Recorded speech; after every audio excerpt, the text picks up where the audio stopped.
Hi, everyone. We'll get started in a few minutes. I do want to welcome you to our MS in Communication Data Science webinar. Um, we will begin shortly. We'll allow a few more minutes for everyone who registered to join. Thank you so much.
Okay, I'm going to go ahead and get started. Thank you so much for joining wherever, whenever you are.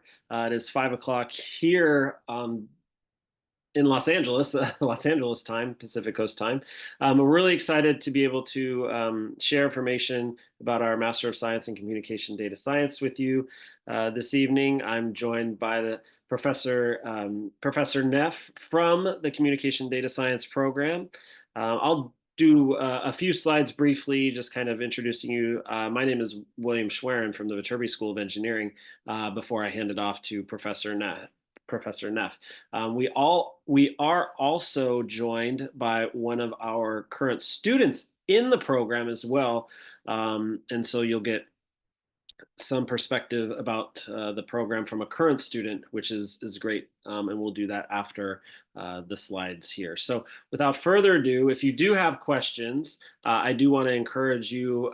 Feel free to ask in our Q&A portion of the Zoom window. So please don't ask in the chat. We'll be looking at the Q&A for questions. But let's go ahead and get started with our presentation. So USC Viterbi and the Annenberg School of Communication welcomes you to Los Angeles. Los Angeles is a big city, and USC is a big part of Los Angeles. Actually, we're a private institution founded back in 1880, and the Viterbi School of Engineering and Annenberg School of Communication are a part of the university. We're two of the 22 academic schools that the university possesses. And one of the unique things about the university that I feel being a private school is we actually have more graduate students studying, pursuing their master's or PhD than undergrads, believe it or not. More than half of our students are graduate students at USC. Now, the engineering school, it's very similar. We have more grad students pursuing their degrees in data science and engineering, computer science than undergrads. We offer a number of master's degree. We have a number of master's degree offerings. Our joint program with the Annenberg School of Communication is one of our master's degree programs that we do offer. So I think this program is great for students who want to have that engineering degree, but also have the communication background. So that is one of the reasons that we do offer this, because of the demand for it. So my final slide before I hand it off to Professor Neff, I'm sorry. Our master's programs, including this one, will take about 1.5, 2 years usually to complete. We're training students for industry. And so we're really gearing students for the next step in their career. It's a course-based master's. You need to complete all your required courses with a 3.0 or better. And there are online delivery options. Now, I really feel even if you're an on-campus student, you do benefit from those online options, because recordings are available and notes as well. So that's all I'm going to talk about now. I really do want to focus. I want to have plenty of time for Professor Neff to discuss the program in further detail, and then have enough time for our guest current student as well. So Professor Neff, please do take it away. Great, thank you so much. Give me just a moment to share my slides here. Right. Okay. Oh, am I sharing the wrong screen here? Sorry, everyone. There we go. Okay, wonderful. All right, well, welcome, and thank you so much for joining us this evening or morning or whatever time zone that it is for you to hear more about the Communication Data Science degree program.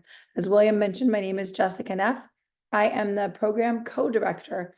I always like to emphasize the co aspect of my title, because it means that this is a collaborative degree, and I have a counterpart in the School of Engineering. So this is a joint degree offered in collaboration between USC Annenberg and USC Viterbi, really a 50-50 endeavor between the two schools. Before I talk a little bit about the curriculum, job placements, all that really important stuff that I know you're interested in, I want to kind of set the landscape for this degree in terms of kind of the broader environment that we're operating in right now, kind of in terms of jobs, careers, skills that are in demand. So if you look at, kind of recent data, this is from a Statista, one of the largest kind of public research organizations out there. One of their recent studies looked at what are the fastest growing technology skills worldwide in 2024. Data science skills had a 350% growth rate in the skills that are in demand by employers, right? So we're looking at this as one of the really top technical skills that employers are looking for in new graduates who are coming out of graduate school are data science, second only to C and C++. And we're thinking there's going to be a tremendous continued growth in these sorts of careers in coming years. So employment of data scientists is projected to grow 36% over the next 10 years. So faster than average for other occupations. So really what we're seeing is that this degree is really situated at kind of a hotspot in terms of, the kind of skills that you need to be prepared for the next generation of jobs and what employers are looking for. So I'll just share a few more kind of numbers with you. So another survey looked at, kind of what are business leaders looking for?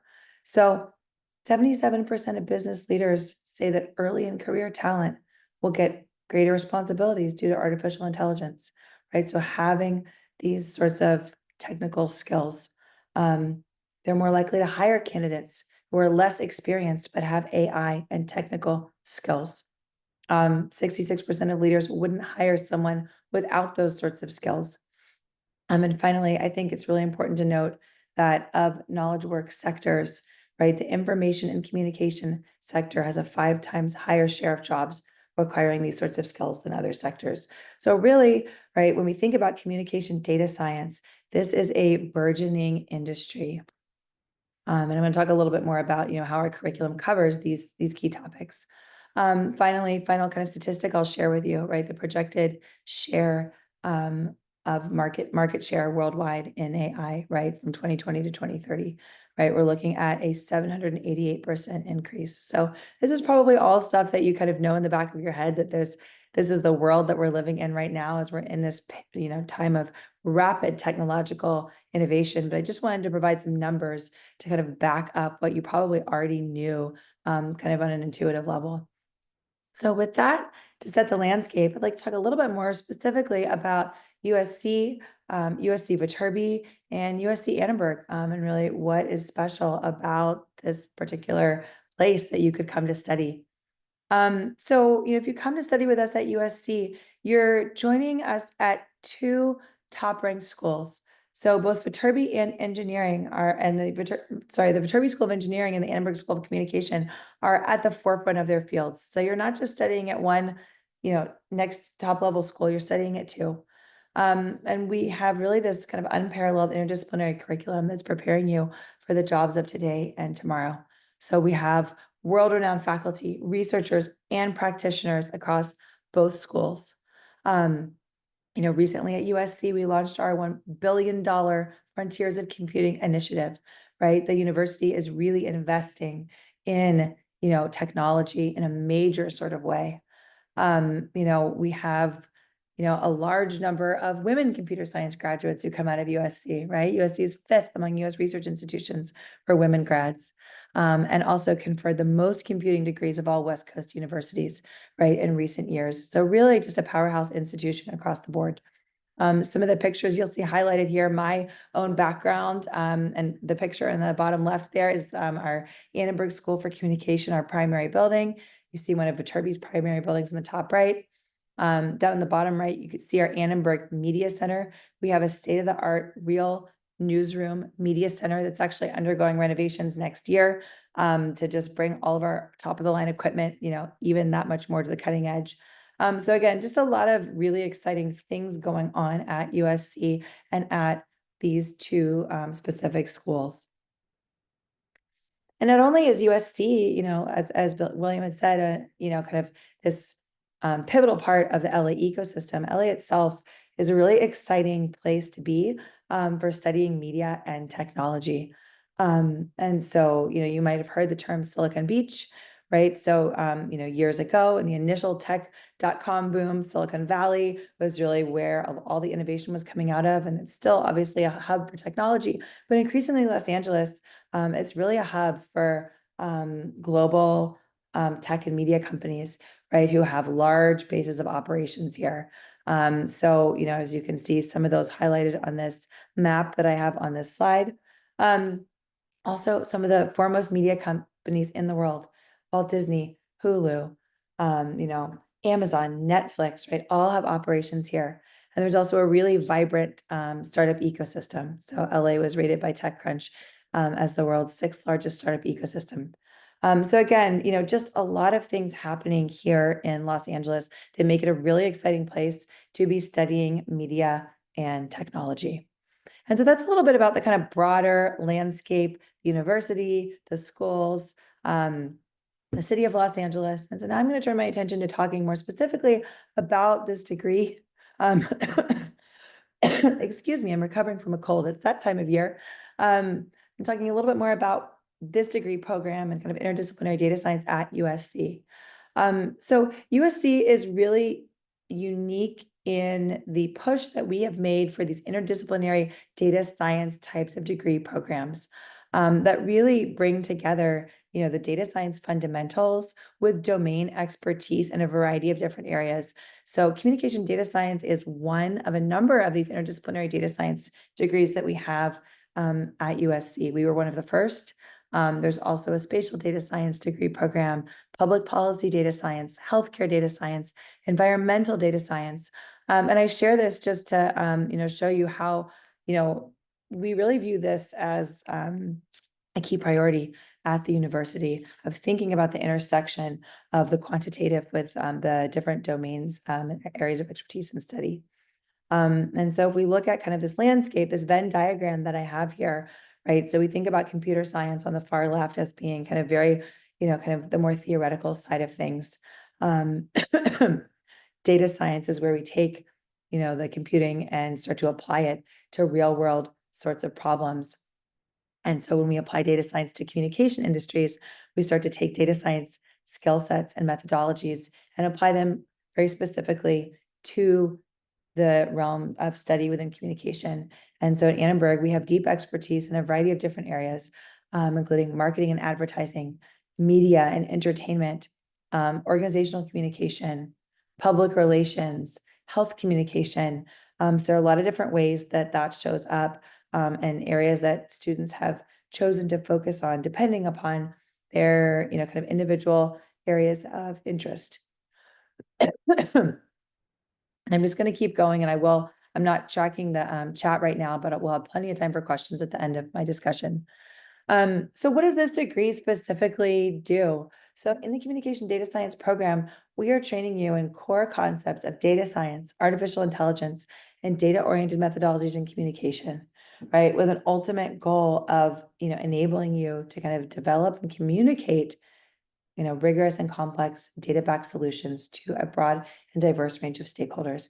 And I really like to emphasize the communication piece because I think it's something that's unique about our graduates is not only understanding numbers, but knowing how to talk about them, knowing how to build a narrative around them to tell a compelling story that will resonate with a diverse group of stakeholders, which is really something I think unique about our curriculum and what we do. In terms of who is this program designed to appeal to? So we have a customized curriculum that can be designed to accommodate, prospective students from a range of different backgrounds. So I would say the vast majority of our students are not highly quantitative. So, if I look at kind of the majors of our students, the undergraduate majors of students who come into this program, primarily, I see students from communication, public relations, journalism, marketing, who may have taken, some technical classes or maybe none at all. However, we also have students who come in and, kind of have maybe taken Python classes in college. Maybe they, were a CS minor, things like that. And so there are ways in which this curriculum can be customized to accommodate students with varying levels of technical foundation. So just something to keep in mind if you're wondering, is this the best fit for you? We have an ability to tailor this to people of different profiles. Let me talk a little bit more about more specifically our curriculum. So this is a kind of a 50-50 split in this degree across the two schools. So you take half of your units, this 32 unit degree, you're taking half of your units at Viterbi and half of your units at Annenberg. So you've got 20 required units and 12 elective units. At the Viterbi School of Engineering, you're taking 3 core classes. DSCI 549 is a foundational class designed for students who've never had any introduction to coding at all in their life, right? You may have never even thought about or looked at Python. This is a class designed to provide you with the foundational scaffolding that you need to be successful in those more advanced classes that you will take later on in the program. For students who have more of those foundations, we have placement tests. So you can, for example, if you know Python and have taken classes in undergraduate, there's a placement test that you can place out of DSCI 510, for example. But these are our 3 required classes on the Viterbi side of the curriculum. Excuse me. At Annenberg, we have 2 required classes. So you have 2 electives and 2 required classes. The first is called COM 502, Theoretical Approaches to Multidisciplinary Design Projects. This is a class that students take in their first semester. You're in a class with all other first semester communication data science students. You really get to know your classmates. And the goal of this class is to provide you with an introduction to a broad range of theories in the social sciences, but really with an emphasis on application. How do we use theory to influence practice? How do we use theory to inform our approach to real world business problems? And you have an independent project that you develop at the end of that class, which is very self-determined and open-ended, depending on student interest. Um, so those two asterisk classes, DSCI 549 and 502, Com 502, are the two classes that generally everyone takes in their first semester. At Annenberg, we're introducing some curricular changes for our second core class. So what I have on this slide might diverge a little bit from, if you've looked at our website, from what we have listed there. So currently COM 557 is data science for communication and social networks, is a core class. We're adding two new classes to the curriculum, so students can choose from one of three. The second is applied quantitative methods. It is it's a class taught by a data scientist in the gaming industry. And it's really designed to give you that real world experience of kind of working in a data science team. And finally, the newest class that'll be offered for the first time next fall, Advanced Applied AI for Digital Media and Product Development, which is a new class that we've developed in response to, what we're seeing that employers are looking for, sort of skill sets that employers are looking for from our graduates. So at Annenberg, you can choose one of those three classes for your second core class. And then we have a long list of electives, which my slides got out of order here. So let me skip ahead to our electives. So just to highlight, right, there's a little bit of something for everyone. So at Viterbi, you can see, a range of classes from, students who really want to go deeper on the quantitative side, machine learning for data science, data mining, to, maybe you're more interested in data visualization, or, you want to think about UI, UX, research methods and analysis for user studies. So again, a lot of different options for that. Excuse me. And that Viterbi elective that you can take. On the Annenberg side, we have a long list of electives. And so this is just a sample list. You'll see there's a little bit of something for everyone, from marketing, media and entertainment, to influencer strategies, to generative AI. We've got a lot of new classes, and really, I would say almost every semester, we're offering new electives at Annenberg in response to, shifting industry demands. And, these classes are taught by a lot of times by practitioners who are working in the field and kind of doing this type of work in their day-to-day jobs. Skipping back a slide to look kind of at the program at a glance and kind of expectations. What does, what does the program look like? So this is a sample course plan for a student in our program. So if you came in this next fall, you'd likely be taking 549 and 502, those two core classes. In your spring semester, you'd take your introductory Python class, DSCI 510, along with an Annenberg elective. Over summer, many students choose to participate in an internship, though it's not a requirement of our program that you participate in an internship, but a lot of students do choose to do so. And then in fall, you're looking at DSCI 550 and probably taking your second communication core class or required class, and then finishing out your program in the spring with two electives. You'll notice that there's only two classes a semester. So two classes is considered a full-time load at the graduate level at USC. And we recommend that students stick to this and really take the full 2 years to make the most out of the rich environment that USC provides. There's always so many things taking place, events, opportunities to get involved in, clubs, research, right? All sorts of different things. And our student who's on the call this evening can talk a little bit more about their experience at USC and kind of what that has been like. But again, this is just a sample curriculum for what you might expect. All right. And in terms of, career paths, what can you do with this degree? I think it's a really flexible degree, and I think you can land in a lot of different places. That being said, highlighted some of the particular jobs that I think we really prepare students for, and that some of our graduates have ended up in. So really looking specifically at AI product management or marketing management, right? So thinking specifically at the intersection of AI and new product development. Product managers have an interdisciplinary skill set where they're interfacing with, often a content and strategy team and a technical team. Our students are really uniquely positioned to be really competitive for those types of roles. working in marketing with a focus on, AI and new media, product design, market research and consumer insights. So, right, making sense of consumer data, trying to understand consumer sentiment and, folding that into brand strategy and marketing strategy. Um, Data science for the communication industries. So increasingly, we're seeing, a lot of our students historically had been walked into analyst types of roles.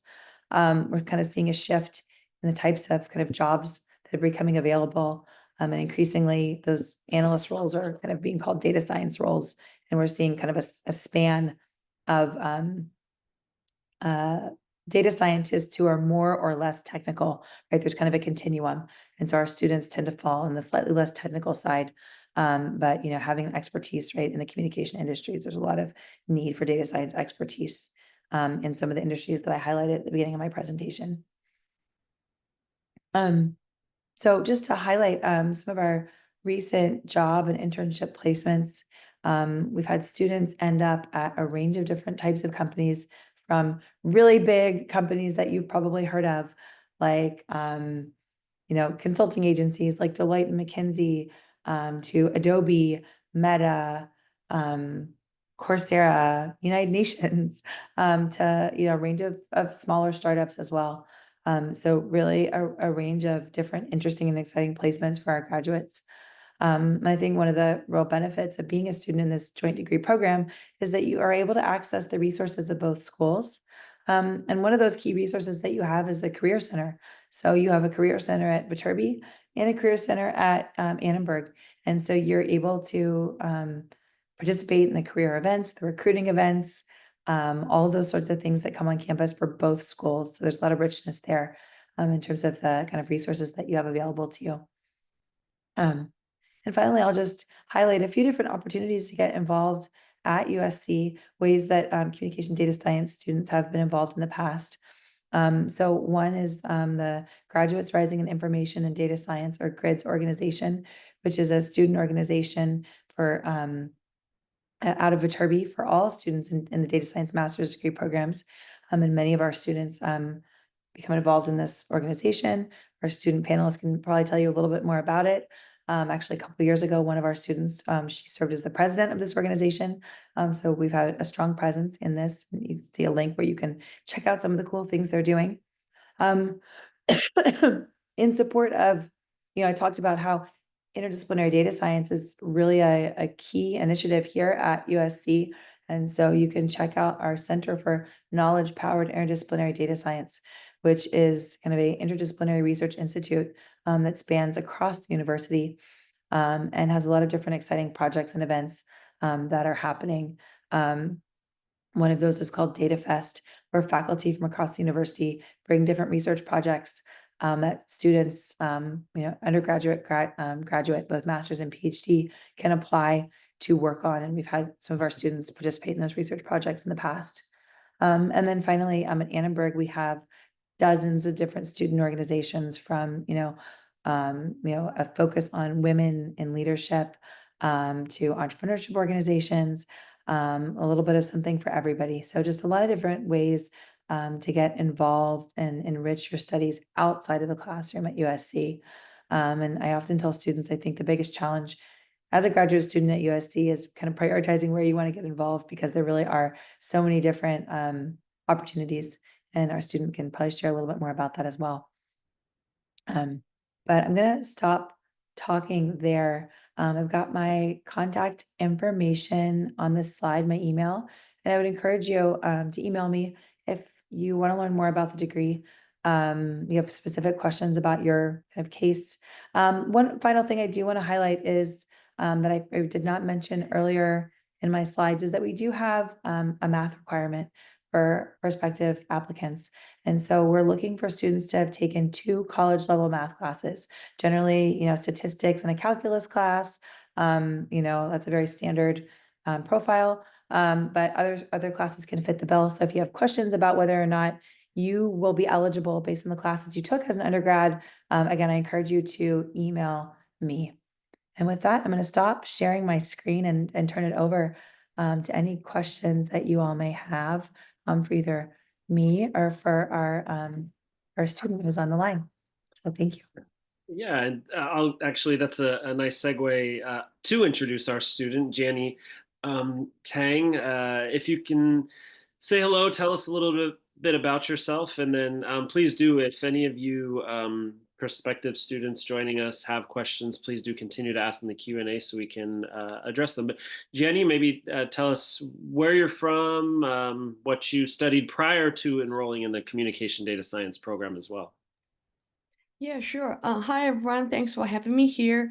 And my name is Jenny Tang, and I'm currently a second-year student here in Communication Data Science program.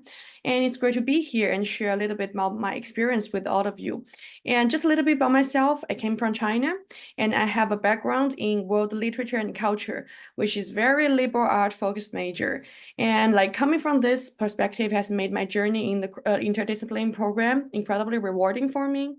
And if I could just talk a little bit more about my experience here, I think the one thing I love about this program is how it blends with the technical rigor of data science with the creativity and empathy of communication.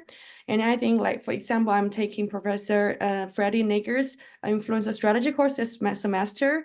And also I'm taking from the Viterbi side, the machine learning course, which is quite challenging for me, but also like just give me new understanding about my potential, what I'm capable of achieving.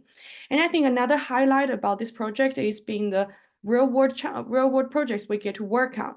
For instance, I work with peers from like both communication and engineering schools on like digital marketing campaigns and data competition, and also AI powered application. And I also like gained the opportunity of working as a data analyst for the Viterbi schools like social media accounts. So actually, it's a great opportunity to apply what I learned to in the real practical setting. And also outside academic, I think the children network has been really important for me. And personally, I've joined the Viterbi's Women in Engineering Association, which offers incredible networking and learning opportunities. It's been like inspiring to connect with so many talented individuals who are eager to help each other out. And like coming from a liberal art background like me, I wasn't sure how I will adapt to the technical aspect of data science. But with the help of my professor and peers, I've developed skills that I never imagined I would having, like coding, machine learning, and even writing an AI application myself. So beyond the technical side, I've grown as a communicator and also collaborator, which I know will be invaluable in my future career. So like for anyone considering this program, my advice would be like very simple. Like first one, don't be intimidated by what you don't know, especially about the coding and technical side. I think as long as you are willing to learn and have curiosity about it, it will take you far. But do make sure you are willing to learn anything about coding, because like I have some of my friends who've been struggling with this. So just make sure what you want. And just second, make most of the resources here, connecting with professors and peers, and don't hesitate to go involved in many opportunities available in this program. And that's it. Thanks for having me here, and I'm excited for all of you as you explore this program has to offer. And I hope to see some of you join our community soon. Yeah. Oh my gosh, Jenny, thank you so much. That Thank was, you. I mean, I don't have any more questions for you. You covered a lot, which I think was very helpful, though. And I think you helped paint a picture about your background and the transition from like going to undergrad with a non-traditional engineering type of background into a program like this, and the adjustments that you made and were able to achieve are definitely pretty spectacular. So really appreciate your insight into that. Again, if anyone else, if any students have questions, it looks like we do have a few questions in the Q&A. Professor, if you don't mind maybe addressing some of these, and please do if you have questions for Janny also. Yeah, I'll address these, and please, yeah, if you, and I can also hop off a few minutes early if you might want to ask direct students of G&E without me on the line as the program director. I know sometimes it can be nice to have more of an open, environment. So happy to do that as well. Hold on, I'm very sorry. So sorry for my coughing this evening. Okay, so the first question is, what tips do you have for students with a business and communication undergrad majors when highlighting past experiences in the personal statement? Should it be more data science focused? No, not necessarily. Really, what I'm looking for when I'm reading personal statements is I want to understand who you are. I want to get a sense that you understand our program. You know, as Jenny said, what's our curriculum? Is this really what you want to do? Have you really thought deeply about what you're going to be doing at USC and, you know, feel like it's a good fit and demonstrate that why you think it's going to prepare you for the future that you want to have. And so really that's what I'm looking for. You don't have to highlight your technical expertise. That the personal statement is really your opportunity to let me know kind of who you are in a more kind of individual way. So personal stories, anecdotes, you know, things like that are great. With this program, expect applicants to possess skills or expertise related to data science. If they do not have a background in data science, what qualities or experiences would you look for? Thank you. Yeah, and so Jeannie can also speak to this as someone who didn't come from a quantitative background. You know, when I'm looking at applications, you know, I'm looking at all the standard. Should have mentioned we don't look at GRE. You don't need to take the GRE. I'm not even going to look at it. It's in your application materials because it wouldn't be fair to have it for some students and not. So it's not even considered. So I'm looking at your personal statement. I'm looking at your GPA. I'm looking at your grades in specific classes. So how did you do in, you know, writing intensive classes? How did you do in your college level math classes? I'm looking at letters of recommendation. You know, people who really know you well, not someone who was in that 200-person lecture hall, but the person maybe you took a seminar with. And in terms of the quantitative background, you need to have taken 2 college level math classes. That is the minimum that we're looking for. But we're not having an expectation that you know more than that. And Jeannie, I don't know if you want to chime in on that or have anything to add. Yeah, personally for me, like I said, I come from a very liberal art background, but I also have other peers like coming from like who's majoring in computer science as a minor for their undergraduate. Personally, I wouldn't say that it is like prerequisite for you to have a lot of experience with this field, but definitely test it out and know what it is about. And I would highly recommend you like have some experience with data science, like even if it is not official, to see if you are willing to do this and if this is the right path for you. And I would say that that is more like a suggestion for you to test it out whether you should apply to this program. But definitely, if you are willing to learn and if you think this is interesting and this is the right path for you, there's plenty of like opportunities and resources for here. Like when you start a semester and you want to catch up with other people. Yeah. Great, thank you. Let's see, I see a question about if you test out of DSCI 549, can you replace it with another elective? Yeah, so if you know, skip out of foundation classes because you have taken other classes in undergraduate, you would replace that with other Viterbi electives. So you still have the same unit requirement, but you would just be able to take different classes. I'm going to hold on this question for Jeannie's. Oh, we have a request for your email, Jeannie, if you're willing to share it. Someone wants to ask more questions. So if you're willing to share it, you can put that in the chat. Okay, so Bianca's asking, is it required to have taken math classes during undergrad? So yes, it is required to have taken math classes. So I will tell you that I've had students who ended up wanting to apply and didn't take college level math classes and decided that this was their dream program. And they went and enrolled in classes at community college, you know, went in and fulfilled those prerequisites in different ways and then came back to apply. So, you know, that is, you know, it doesn't matter to me if those come from community college or somewhere else. They do need to come from an accredited university. So Coursera, those sorts of classes will not fulfill the requirement. It does have to be, you know, from an accredited university. Do we offer classes in the night? So some classes, but I would say that like all the Viterbi classes, and Jeannie, you can let me know your experience, are generally offered during the day, the engineering classes. At Annenberg, we do have some evening electives, but I would say you could not come into this program with an expectation that you'd be able to take all your classes at night. It is kind of more geared towards full-time students as opposed to, you know, working professionals. Let's see, a few more questions here. So Suhani, if you have specific questions about your math classes, why don't you email me? I can take a look at syllabi. I can see, actual classes that you've taken and give you a better sense of whether those would fulfill a requirement. So if you're like Suhani and you have specific questions about your background, let me know. Graduate certificates at USC. So William, I may have to bump this to you. I think some of our students have done the certificate programs, but it's not something that we formally kind of, Yeah, are we don't supporting to the promote it degree. too often. Those certificates you can apply towards the degree later, but they are much shorter, and those aren't ones that we really promote. You still have to kind of apply and go through the application process for that, though. Yeah.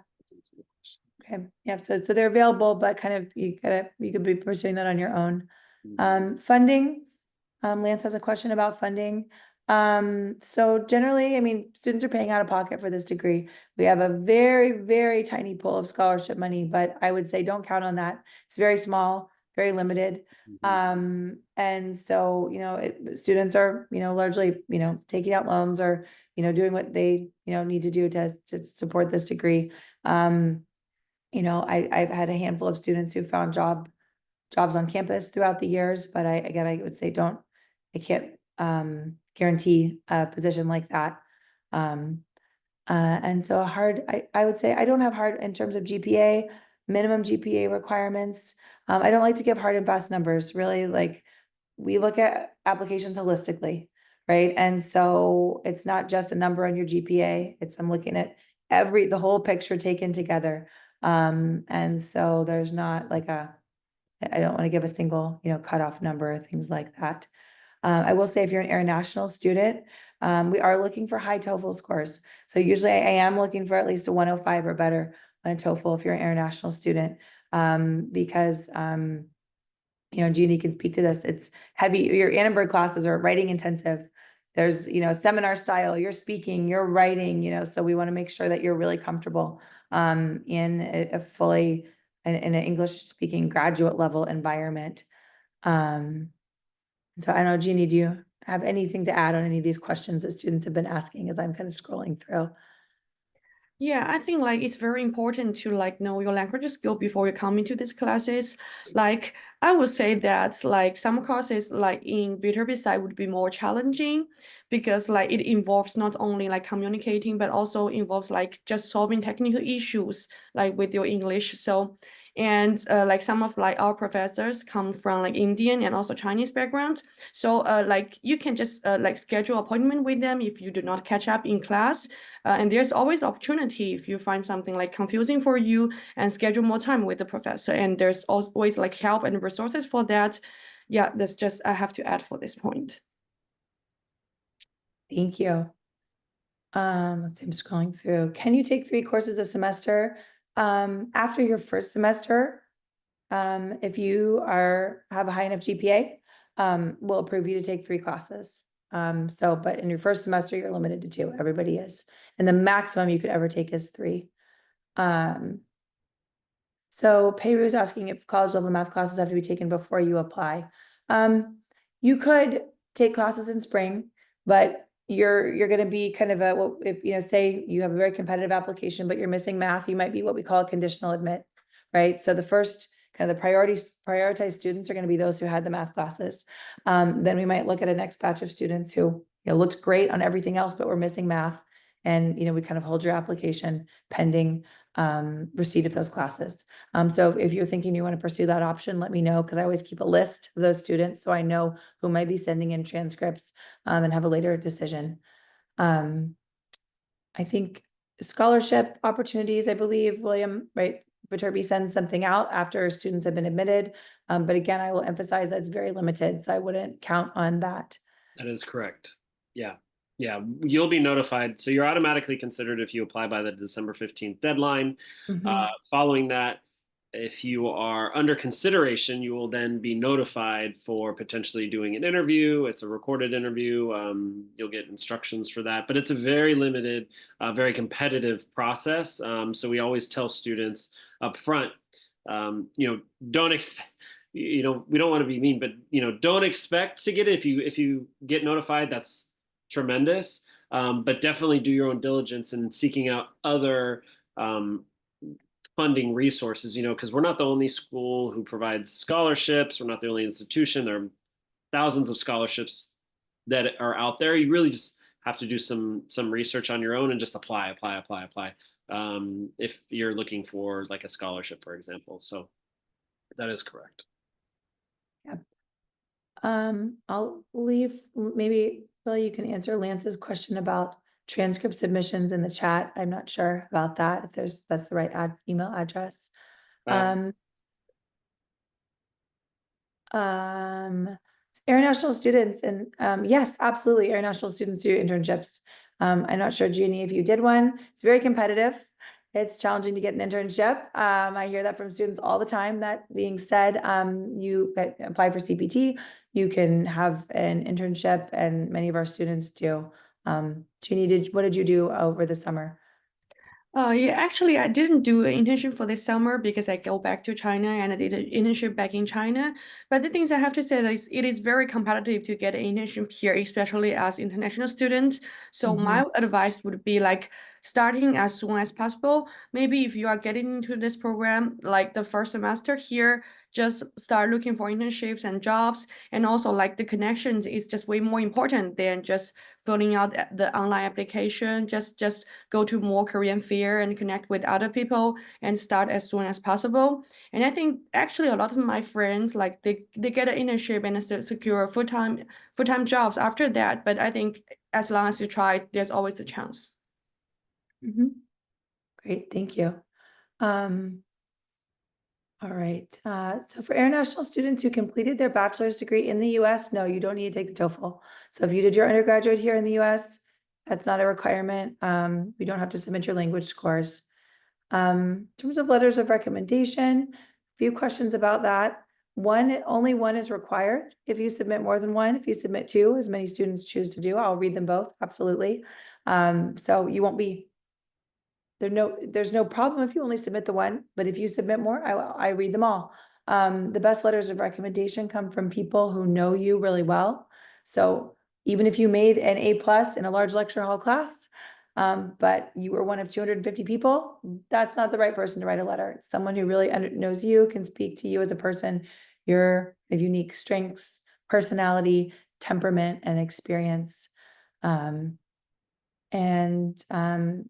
For all of you who are having specific questions about classes, email me. I want to look at, kind of on a case-by-case basis, we can talk about it. But yes, sometimes like economics classes, if it's an econometrics class or something like that can fulfill the requirement. We kind of can look at those individual backgrounds more specifically. Our deadline is December 15th. So that's the deadline. I don't have a hard and fast timeline for exactly when you'll get decisions. There are a lot of different steps that have things that need to be processed by the university. And so I think, William, usually trying to get decisions out in April, but it really just depends. At the Late March. latest, yeah. I mean, admission decisions do begin, January. They start, but our admissions office is continuously it's a small but mighty admissions office, and they do their best reviewing the applications. So yeah, up until really April, but it does depend on a number of factors, as Professor Neff mentioned as well. Yep. And so I see, well, are they on a rolling basis? And sometimes someone will say, my friend and I both applied and they got their decision and I didn't. And, sometimes again, it's just, we have lags, things are processed in batches. There's a lot of boring stuff on the back end that impacts how those decisions roll out. So, yeah. And I will say sometimes, definitely check your email for, sometimes students don't submit all the information that's needed for our admissions office to review, and they don't realize that they've been emailed by like central graduate admissions about a missing transcript or something missing in their background. And so sometimes that can cause delays as well. So definitely encourage you, after you submit an application, wait 6 to 8 weeks, and then you can go back in. Check for emails from our central graduate admissions office, because they kind of look through the application to make sure that it is complete, everything's in there, and then they send it to us and our admissions office within the Viterbi School and Communication School for review. So that can also cause delays as well. So just kind of keep that in mind. Yeah, so if like your letter of recommendation didn't come in because your recommender didn't send it, right? You gotta check on those sorts of things. You'll be notified. Anything else? At this point in time, we only start in the fall, so we don't start students in the spring. We just have admissions once a year. So if you're applying now, you'd be starting next fall. And then in terms of support material, I mean, if you can you're upload anything that you feel like will make you a more competitive applicant. Feel free to upload. There is within the application a section titled Other Documents that does have kind of slots for you to upload. As I mentioned, anything that you feel would make you a more competitive applicant. So you're more than welcome to. all right, and you can take classes in the summer, but we have a very limited course offering. So, we'll have something, but it may not be the class you're interested in. Usually we'll have at least one elective at Annenberg that you could take, and most of the DSCI foundations classes, usually there's one of those happening in the summer, but it really just depends. And class size, Viterbi classes tend to be bigger, Annenberg classes tend to be smaller. Jeannie, I don't know what your experience has been, but usually Annenberg, our classes are in the 20s. And Viterbi can be, I don't know, any larger than that. So at Annenberg, you're going to have more of a seminar style, whereas your Viterbi classes will tend to be more of a lecture hall style. I don't know if you want to have anything to add there. Yeah, like for my Annenberg course, like usually around like 20 people over there. And like we would have like more like in-class discussions, and like we can just have more interaction with the professor. But for like courses in Viterbi, it is generally like very large courses. Like I've taken courses like for almost like 18 or 16 people like for one course, but we do offer smaller courses like for 20 or 30 people, but it just depends on what kind of course you choose. If you are choosing one of the like the heat courses, of course there will be like more people in there, but it just depending on which course you are looking for.